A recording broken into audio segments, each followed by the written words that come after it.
I'm Samuel, 38, male, and my father chose his new wife over my family, even after she called my children a burden while living in the $300,000 house that I paid for. It's a sentence that feels heavy and absurd to say, like something out of a daytime television show, not the quiet, stable life I had worked so hard to build. But it's true, every word of it.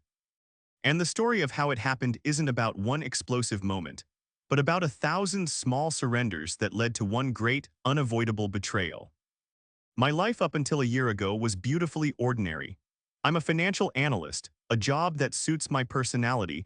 I like numbers, predictability, and solid foundations. My wife Emily is a nurse, which suits her perfectly because she is the kindest and most compassionate person I have ever known. Together we have two children, our son Leo, who is 8 and has a boundless energy that could power a small city, and our daughter Mia, who at 6 years old is a thoughtful, quiet observer of the world. We live in a modest but comfortable home in a quiet suburb. We have a golden retriever, a mortgage, and a minivan.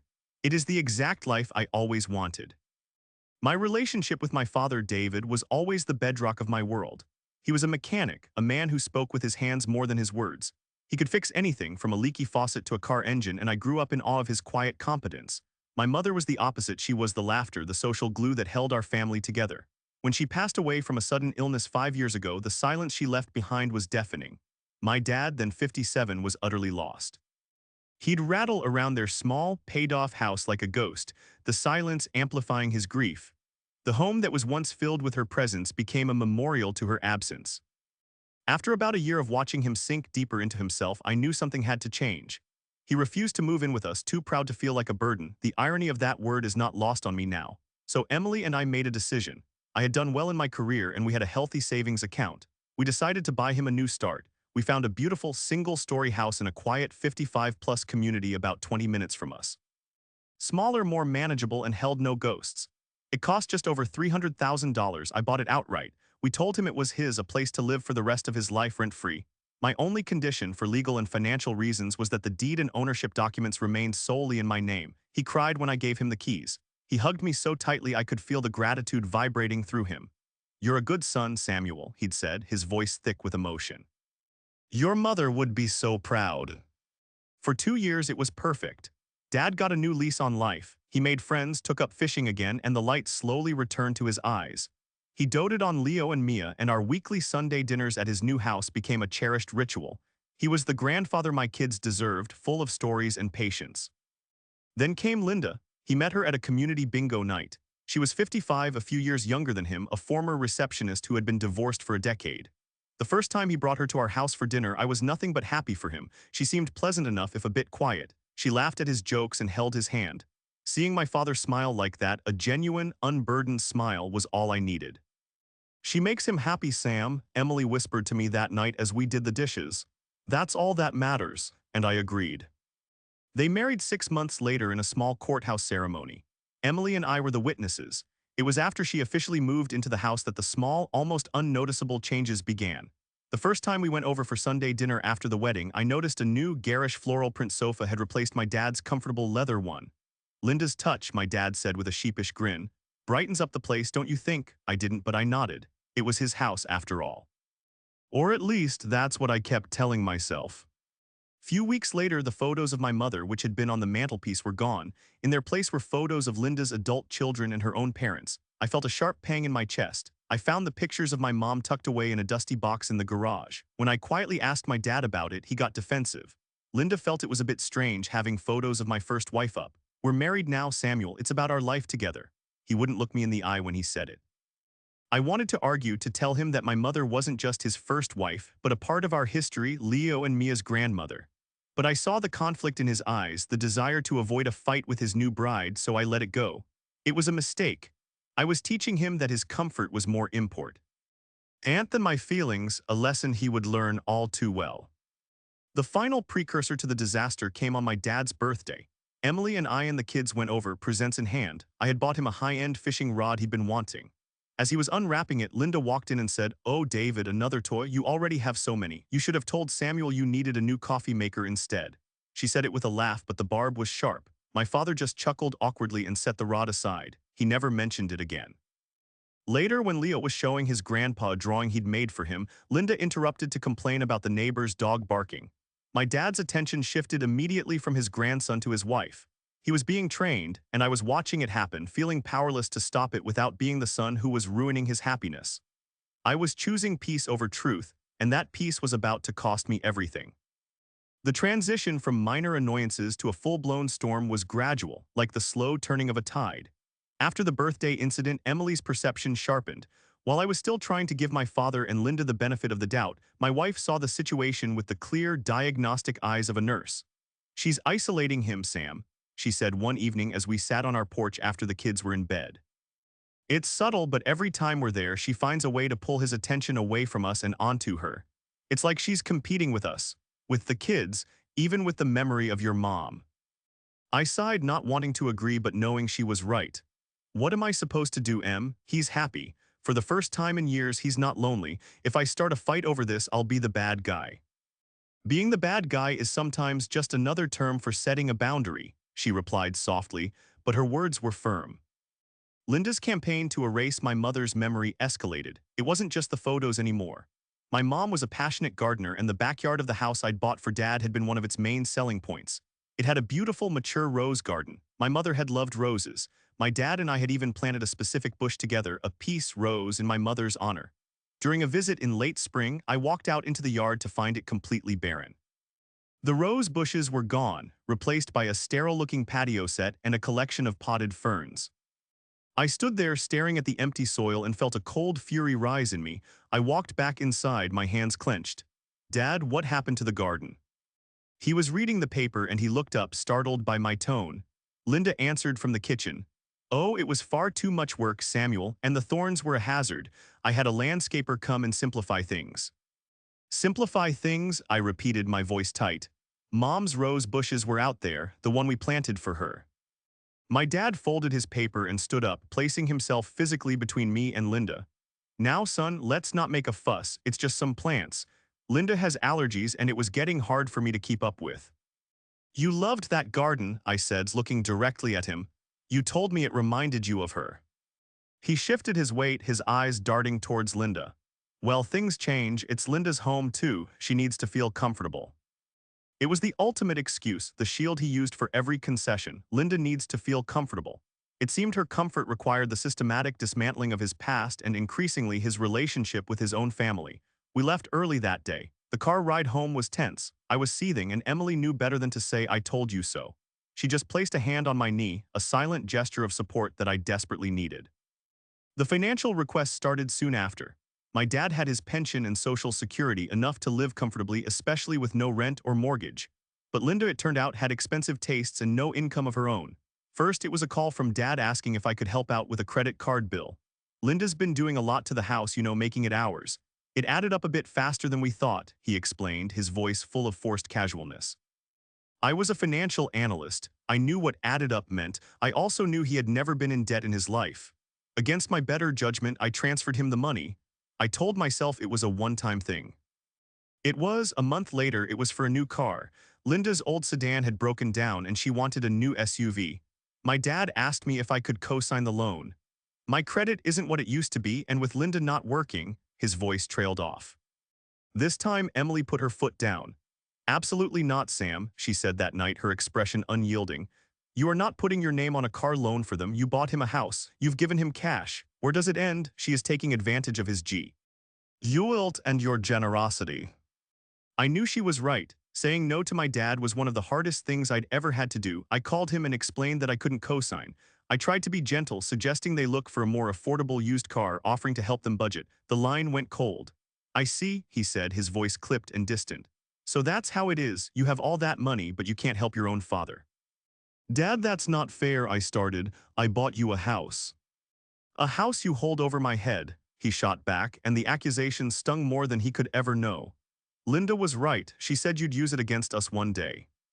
He hung up. We didn't speak for 2 weeks. The silence was agonizing. It was finally broken when he called to invite us to a clear-the-air family dinner. I was so relieved, so desperate to fix the rift, that I immediately accepted. I saw it as an olive branch. I didn't realize it was bait. The evening of the dinner felt ominous from the moment we arrived. The air in the house was thick with unspoken tension, a fragile truce hanging over us. Linda greeted us at the door with a smile that was all teeth and no warmth. It was the kind of smile that didn't reach her eyes, which scanned over my family with a look of detached appraisal. My father hovered behind her, looking tired and older than his 62 years. "So glad you could make it," Linda said, her voice a little too loud, a little too bright. "David was so worried you were still upset about that silly car business." I offered a tight smile. "We're fine, happy to be here." Emily, ever the diplomat, handed Linda a bottle of wine. "Thank you for having us." Our kids, Leo and Mia, were for once shy. They seemed to pick up on the strained atmosphere, clinging to our legs instead of their usual boisterous greetings for their grandpa. David knelt, trying to coax a hug out of them. "Hey, you two, Grandpa missed you." Leo managed a small hug, but Mia hid behind Emily's coat. My dad's face fell for a second, a flicker of genuine hurt that was quickly masked over. We sat in the living room on the uncomfortable floral sofa and made stilted conversation. Linda dominated the discussion, talking at length about a cruise she and Dad were planning, detailing the costs and amenities in a way that felt pointedly directed at me. My father mostly just nodded along, adding a "that's right, dear," whenever she paused. He seemed like a supporting actor in his own life. Dinner was served. Linda had cooked a roast and she made a great show of it, a performance of domesticity, but the meal was punctuated by her passive-aggressive corrections. "Leo, elbows off the table. Mia, use your fork, not your fingers. Samuel, you're giving your daughter too big of a portion, no wonder she's so picky." Each comment was a tiny needle prick. I could feel Emily's leg tensing next to mine under the table. I tried to catch my father's eye to send a silent plea, but he was meticulously focused on cutting his meat into perfectly even squares. He was a man in hiding, taking refuge in the mundane to avoid the conflict brewing around him. After the meal, the adults moved back to the living room with coffee while the kids, finally feeling a bit more comfortable, started to play. They had brought a few small toys and they were chasing each other around the coffee table, their pent-up energy finally bubbling over. Their giggles were the only genuine sound in the house. It happened so fast. Leo, in a burst of speed, zigzagged to avoid his sister, and his elbow caught the edge of a tall ceramic vase that sat on a pedestal near the wall. It was a new addition, something I'd never seen before, a gaudy metallic gold thing that looked completely out of place. It wobbled for a heart-stopping second before crashing to the hardwood floor, shattering into a dozen large pieces. The silence was instantaneous and absolute. Leo froze, his eyes wide with terror. Mia gasped and ran to Emily. Linda shot up from her chair as if she'd been electrocuted. Her face, which had been set in a mask of strained politeness, contorted into a snarl of pure rage. "You clumsy little brat," she shrieked, pointing a trembling finger at my son. Leo began to cry, silent, terrified tears rolling down his face. "Linda, it was an accident," I said immediately, moving to stand in front of Leo, shielding him. "An accident? That was a $300 vase," she yelled, her voice shrill. She wasn't looking at the broken pottery, she was looking at my children with pure venom. She turned her fury on me and Emily. "You people have no control over your children. They come in here running wild, breaking my things. They are becoming a real burden when they visit." "A burdens." The word hung in the air, sucking all the oxygen out of the room. It was an atomic bomb that vaporized every last shred of hope I had for this family. All noise, all motion, all thought seemed to cease. In th. At frozen moment, I turned my head slowly and looked at my father. This was it. This was the moment of truth, the line in the sand. He had to say something. He had to defend his own grandchildren, the children of the son who had given him this very roof over his head. I stared at him, my eyes begging him, pleading with him to be the father I remembered, the man who had taught me right from wrong. He stood up, his face pale and conflicted. He looked from Linda's furious face to my son's tear-streaked one. He opened his mouth, and for a second I thought he was going to defend us. "Linda, they're just kids," he began, his voice weak, a pathetic preamble to a surrender. He then turned to me, his eyes filled not with support but with a desperate plea for me to make the problem go away.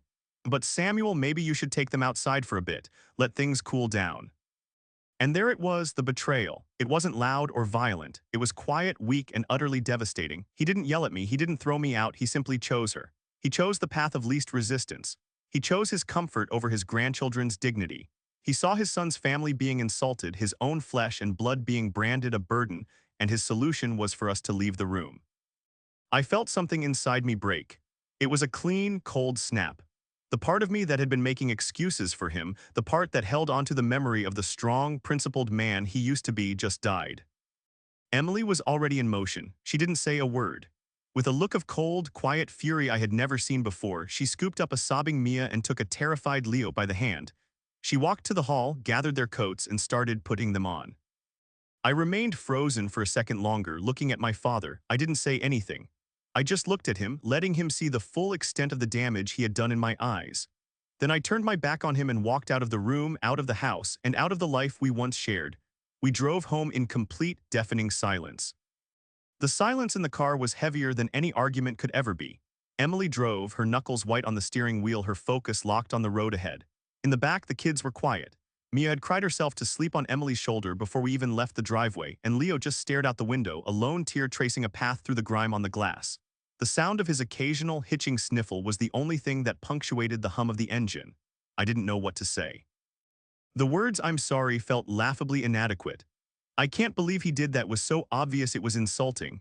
So I said nothing, stewing in a toxic brew of shock, rage, and a profound, bottomless sorrow. When we got home, the routine of parenthood took over, a welcome, mindless distraction. Emily gave the kids a warm bath while I made them hot chocolate. We tucked them into bed, their faces finally relaxed in sleep, their small bodies free for a few hours from the weight of adult cruelty. Seeing them safe in their own beds, in their own home, crystallized something for me. This was my family, my real family. And I had allowed them to be hurt in a place that should have been safe, a place that existed only because of my hard work. After the kids were asleep, Emily and I sat at the kitchen table, the two mugs of untouched hot chocolate growing cold between us. "I'm so sorry, Em," I finally whispered into the quiet house. "I'm sorry I let it get to this point. I should have listened to you." She reached across the table and took my hand. Her touch was firm, grounding. "This isn't your fault, Sam. It's his and hers. You wanted to believe the best of your father. That's not a character flaw." "But I saw it happening," I insisted, the guilt gnawing at me. "I saw him changing, letting her walk all over him, walk all over us. I just kept letting it go for the sake of peace, and look where it got us. My own son was called a burden, and my dad's response was to send him out of the room like he was the problem. The anger was back, hot and sharp. A burden in a house I paid for." We talked for hours, dissecting the evening, the weeks, the months leading up to it. Every concession I had made, every red flag I had ignored now seemed like a glaring, flashing warning sign. My desire to keep my grieving father happy had been weaponized by a manipulative woman, and he had willingly handed her the ammunition. My grief for my mother had been replaced by a new kind of grief, the loss of a living father. I barely slept that night. I lay in bed staring at the ceiling, replaying the scene over and over, the crash of the vase, Linda's shriek, the look on Leo's face, and my father's weak, devastating words. Each time the memory looped, my sorrow cooled a little more, hardening into something cold and resolute. This wasn't just an insult, it was a declaration. David had chosen his new life, and in that life, my family and I were disposable. My phone buzzed on the nightstand around 2 a.m. It was a text from my dad. For a fleeting, foolish moment, my heart leaped with the hope that it was an apology. I grabbed the phone. The message was long. "Samuel, I'm very disappointed in how you acted tonight. Storming out like that was childish, and you embarrassed me and Linda." She was very upset about her vase. It was a gift from her sister, and you know how sentimental she is. She gets worked up, but she doesn't mean it. You should know that and be the bigger person. Calling me tomorrow to apologize would be the right thing to do. I read it once, then twice. I handed the phone to Emily. She read it, and a quiet, weary sigh escaped her lips. "Oh, Sam." There was no apology, no remorse, no acknowledgement of the hurt he had caused. Instead, there was blame, justification, a demand that I apologize for reacting to his family being abused. He wasn't just siding with her, he was actively adopting her narrative, rewriting the events to cast us as the villains. That text message was the final nail in the coffin of the relationship I thought I had with my father. The man who wrote that message was a stranger to me. The love and sense of duty I felt for him curdled into a feeling of profound disillusionment.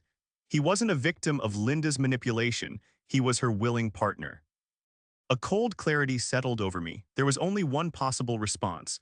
They had disrespected my children, my wife, and me. They had taken my generosity and thrown it back in my face. And they were doing it all under a roof I provided. The power had always been in my hands. I had just been too sentimental to see it, let alone use it. I got out of bed, went to my office, and turned on my computer. I didn't search for articles on family counseling or how to deal with a difficult step-parent. I opened a new browser tab and typed, "Legal eviction process for family members in this state." The search results were clear and clinical. My path forward was no longer emotional, it was procedural. A few days of cold, deliberate silence passed. I didn't return my father's text. I didn't answer his subsequent calls. Each time my phone rang and his name flashed on the screen, a fresh wave of anger and resolve washed over me. Emily and I had decided that before I took the final legal step, I owed it to myself and to the man my father used to be to give him one last chance to make it right. Not because I thought he would, but because I needed to know for my own peace of mind that I had exhausted every other option.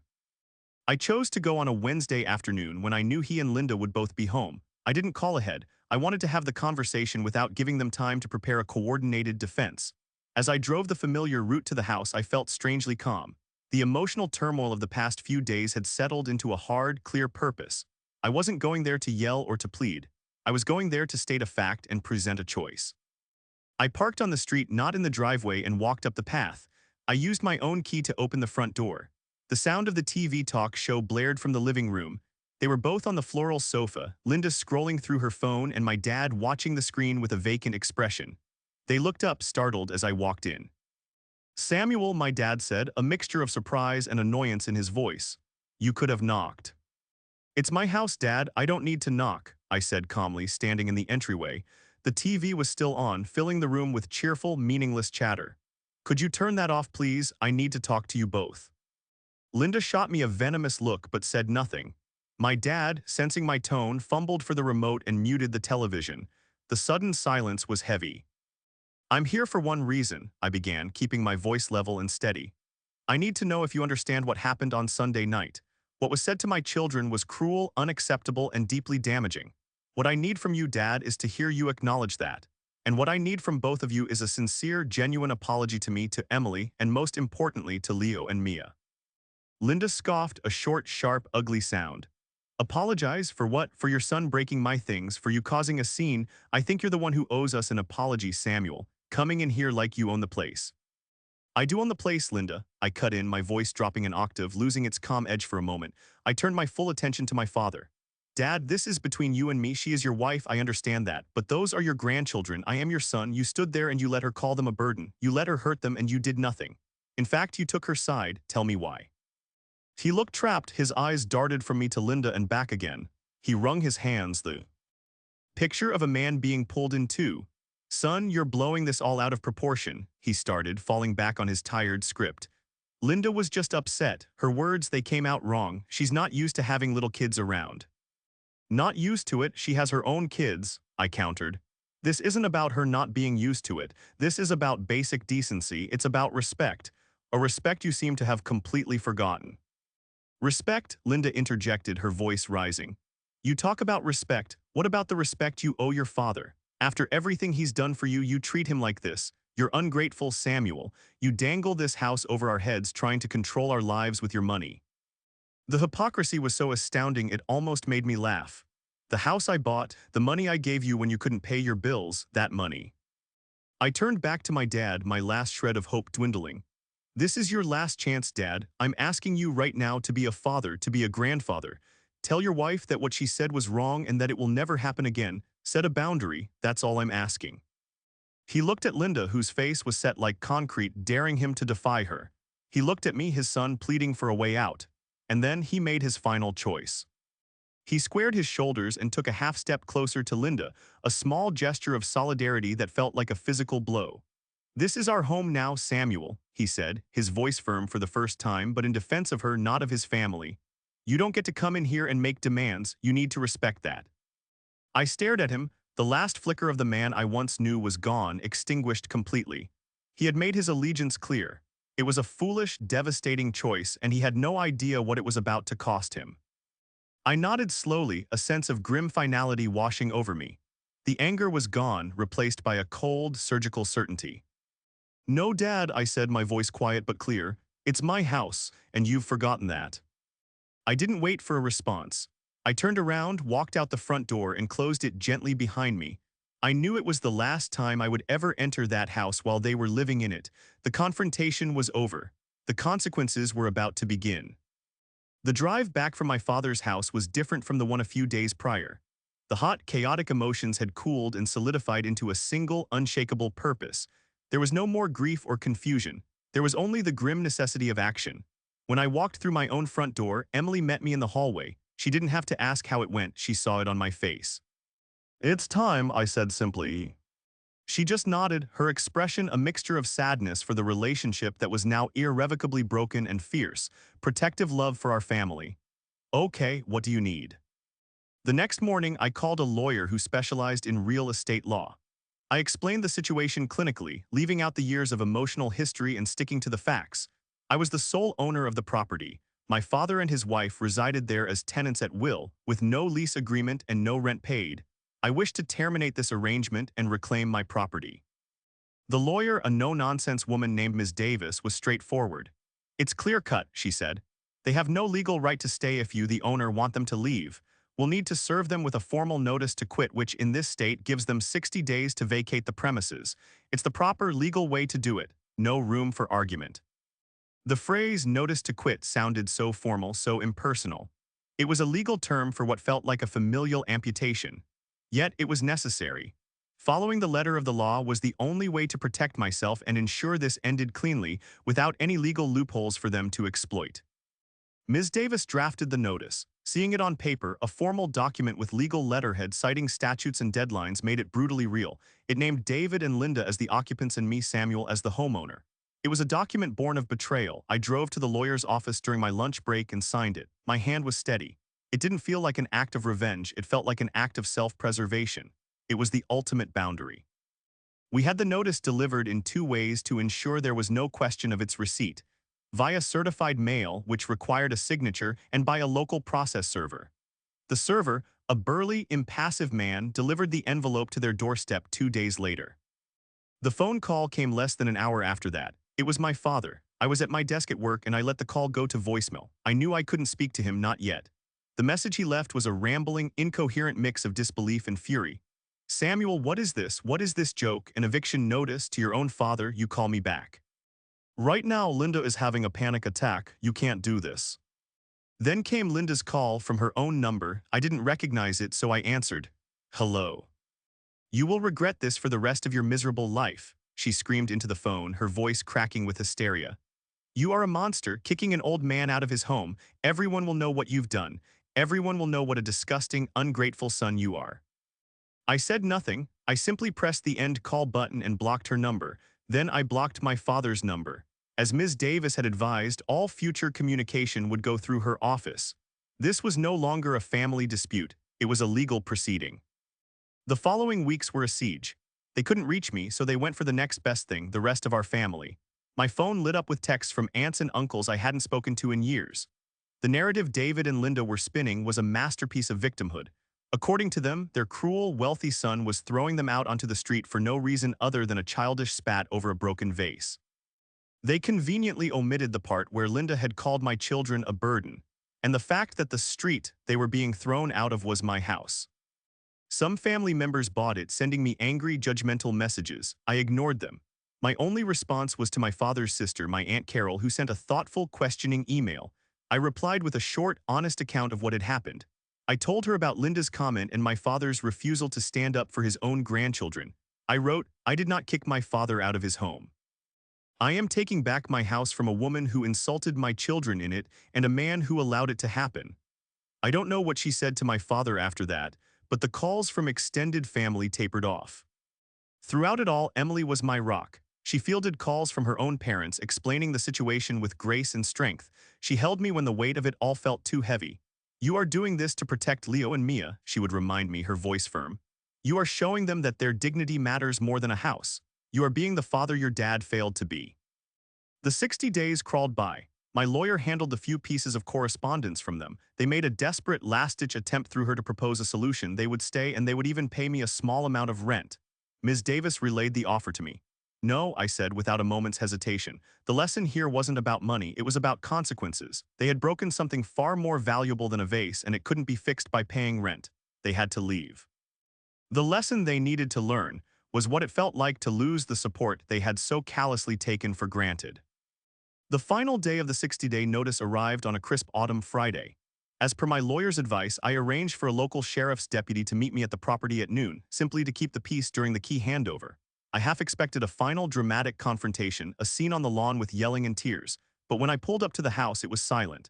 A beat-up moving truck I didn't recognize was just pulling away from the curb. The house had a strange, abandoned look to it. My lawyer, Ms. Davis, arrived a few minutes later, followed by the deputy. We walked up the path together. The front door was unlocked. Pinned to it was a note written in my father's shaky cursive. The key is on the kitchen counter. I hope you're happy, son.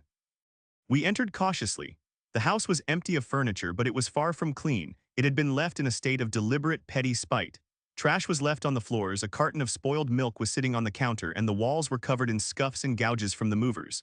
In the living room, a large, deep scratch ran across the hardwood floor, right where the shattered vase had fallen. It was a final, silent insult. I walked through the empty rooms, a strange mix of relief and sadness washing over me. The house felt cold and sterile, stripped of any personality, good or bad. It was just a building now, a collection of wood, drywall, and glass. The deputy did a quick walkthrough, confirmed the property was vacated, and left. Ms. Davis handed me a folder. "It's over, Samuel," she said gently. "They're gone. The house is yours again." That weekend, Emily and I went back to the house alone. We didn't hire cleaners. We needed to do this ourselves. We opened all the windows, letting the fresh air chase out the stale, angry energy that lingered. We put on music and spent 2 full days scrubbing, patching, and painting. It was hard, physical work, but it was deeply cathartic. With every bag of trash we threw out, with every wall we repainted, it felt like we were cleansing the space, reclaiming it from the bitterness that had infected it. As I spat Cled over the final scratch on the floor, I felt a sense of closure. The damage had been repaired. We decided without much discussion that we would sell the house. There were too many ghosts there now, too many bad memories. It would never feel like a place of refuge for my family. A week later, after the last of the repairs were done, I stood in the front yard and hammered a "for sale" sign into the soft grass. I haven't spoken to my father. The only news I get comes in second-hand whispers from Aunt Carol. She told me he and Linda are renting a small, rundown apartment on the other side of town. She said he sounds broken but also angry and unrepentant. He has chosen his hill to die on, and that hill is his pride, standing right next to Linda. I would be lying if I said there isn't a part of me that mourns the loss. I lost my father not to death but to a slow erosion of character. But when I look at my own children, when I see Leo laughing without a shadow of fear in his eyes and Mia drawing pictures at the kitchen table in our safe, happy home, I know I made the right choice. I protected them. I protected my wife. I protected my own self-respect. I taught my children a valuable lesson, that no one, not even family, has the right to treat you with disrespect. And I taught my father a lesson he would never forget, that the love and support of your family is a privilege, not an entitlement. And once it's lost, no amount of money can ever buy it back. So I have to ask you, the listeners and readers, what you think. I know this was an extreme situation and I took an extreme step. Was I the jerk for evicting my own father, or was it the only move I had left to protect my family's dignity? I bend my bed every night knowing I can look my children in the eye, and for me, that's all that matters. But I'm curious to know what you would have done in my shoes.